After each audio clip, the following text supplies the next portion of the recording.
Salam alaikum, bonjour. Donc, après avoir parlé lors des précédentes vidéos de la confection du frottis, de sa coloration, aussi bien par le MGG, c'est-à-dire le My Green World Gimza, ou encore par la méthode Variety, ainsi que de l'examen de ce frottis, on va donc passer aujourd'hui à la formule leucocytaire.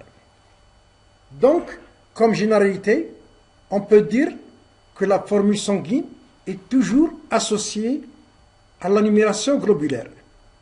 Elle permet de déterminer le pourcentage de chaque catégorie de leucocytes. Bien sûr, ramené en valeur absolue. Des polynucléaires neutrophiles, des lymphocytes et des monocytes. Donc on peut dire que cet examen est un examen primordial dans le dépistage de nombreuses maladies hématologiques.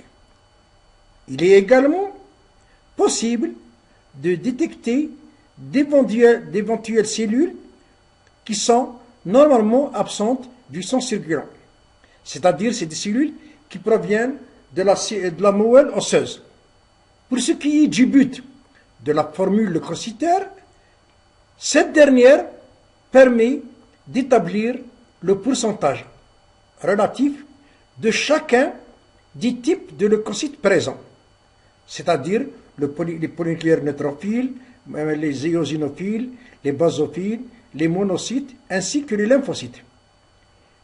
Pour ce qui est du principe, on peut dire qu'il s'agit d'établir le pourcentage en comptant 100 ou 200 leucocytes et en distinguant les lignées granulocytaires, c'est-à-dire celles des polynucléaires, lymphocytaires et monocytaires. Les formes adultes ou jeunes, chaque leucocyte est identifié puis compté à l'aide d'un leucomètre, c'est-à-dire c'est un compteur mécanique qui nous permet d'arriver au pourcentage voulu, bien sûr.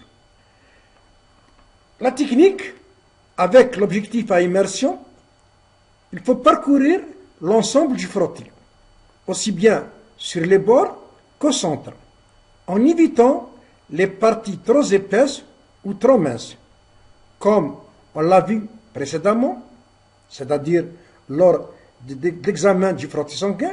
Il est important de parcourir le frottis en tous sens, à cause de la répartition des diverses cellules.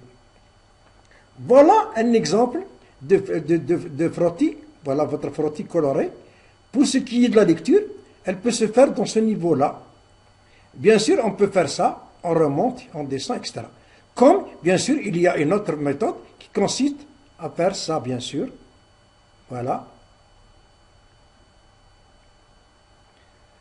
Comme vous voyez ici, par exemple, voyez la fin du frottis. Bon, ici, c'est la tête du frottis. C'est ce corps-là. C'est un film, il est trop épais. Il est riche surtout en lymphocytes. Pour ce qui est la zone intermédiaire entre c'est-à-dire la tête et la queue, vous avez l'épaisseur idéale. Vous avez une couche monocellulaire. Pour ce qui est de la queue, c'est-à-dire la fin du frottis, ce qu'on appelle encore la queue, c'est une zone, c'est-à-dire le film il est trop mince et surtout c'est une zone où on trouve plus les polynucléaires et les monocytes. Donc, chaque leucocyte rencontré est identifié et compté. Après quoi, il faut établir le pourcentage de chacun des types cellulaires.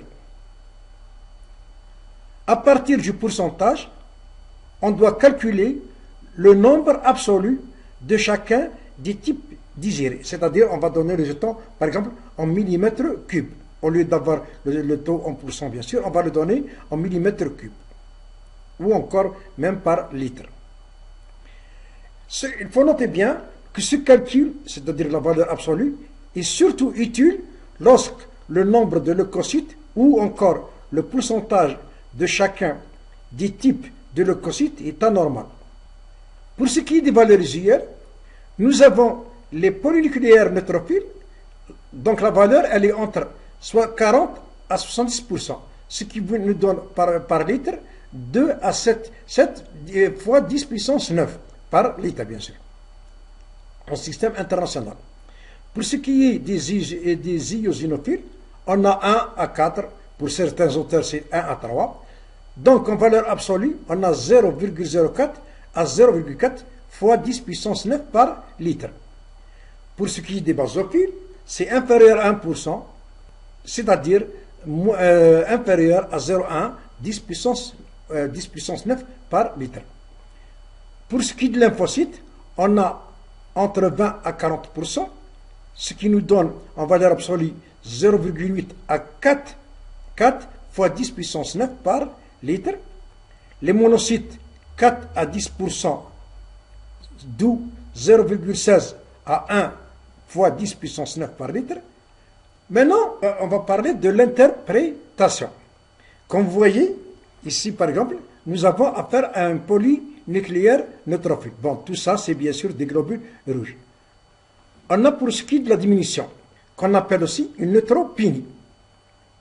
Elle est retrouvée surtout dans certaines infections virales ou parasitaires, dans les gammopathies monoclonales, dans les aplasies médulaires, dans les anémies par carence en fer, en acide folique ou encore en vitamine B12, lors des leucémies aiguës et les syndromes myélodysplasiques, et à granulocytose d'origine aussi bien toxique ou médicamenteuse, ou encore immunologique ou constitutionnelle. Et, bien sûr, lors des hyperthyroïdies.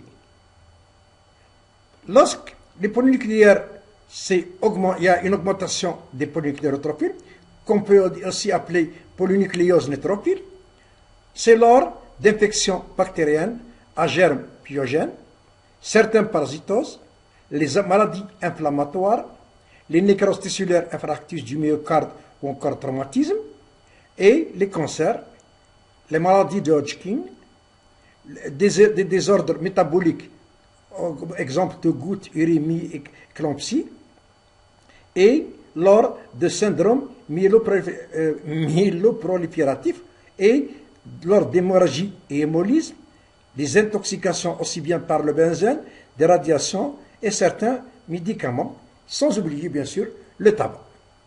Maintenant, on va passer aux polynucléaires eosinophiles. On ne peut pas parler de diminution pour la simple raison que la valeur, elle commence de 1 à 3 par exemple. Donc, automatiquement, se trouve, sauf une augmentation, c'est-à-dire lors des hyper-eosinophiles. Comme vous voyez sur l'image, vous avez un eosinophile. Cette augmentation ou cette hyper-eosinophilie, elle est retrouvée lors de maladies allergiques, des parasitoses, surtout des helminthiases, des lymphomes, certaines maladies auto-immunes et des dermatoses.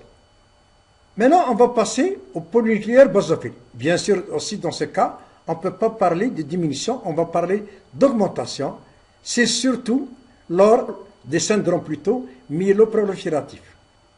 Maintenant, on revient, après avoir parlé de la lignée granulocytaire, on va parler des mononucléaires, c'est-à-dire lymphocytes et monocytes.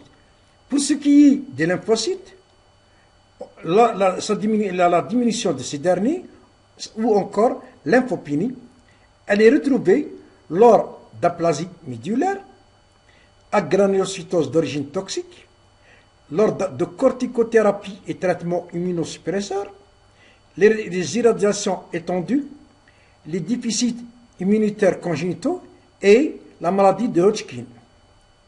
Pour ce qui est des augmentations des lymphocytes ou encore hyperlymphocytose, on a cette augmentation, elle est physiologique chez l'enfant, mais elle est pathologique et retrouvée lors de syndromes mononucléosiques, des infections virales ou bactériennes, la tuberculose, la brucellose, les réactions allergiques médicamenteuses, les maladies auto-immunes, les thyrotoxicoses ou encore les hémopathies lymphoïdes. Pour ce qui est des monocytes, l'augmentation ou encore monocytose, elle est rencontrée dans les infections surtout chroniques, les réactions face à une neutropénie aiguë chronique, c'est-à-dire il y a une baisse des polynucléaires, les syndromes inflammatoires, les collagénoses, les maladies de surcharge comme aussi la maladie de Hodgkin, le myélome et les myélofibroses, les leucémies myélomonocytaires, comme on les rencontre aussi dans les splénectomies.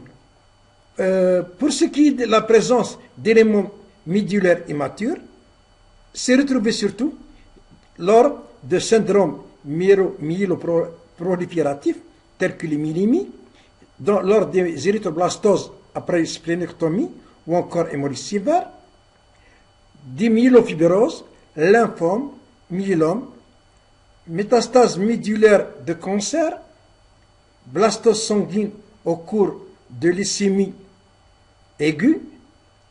Revenons maintenant aux causes d'erreur qu'on peut rencontrer lors des formules leucocytaires. On peut diminuer l'erreur qui est due au hasard de la répartition des cellules en comptant un plus grand nombre de cellules. L'ordre est de plus ou moins 10% si 100 cellules sont comptées. Bon maintenant, si on compte jusqu'à 200 cellules par exemple, cette erreur, elle diminue à moins 7%. Pour votre attention et à la prochaine vidéo, Inch'Allah.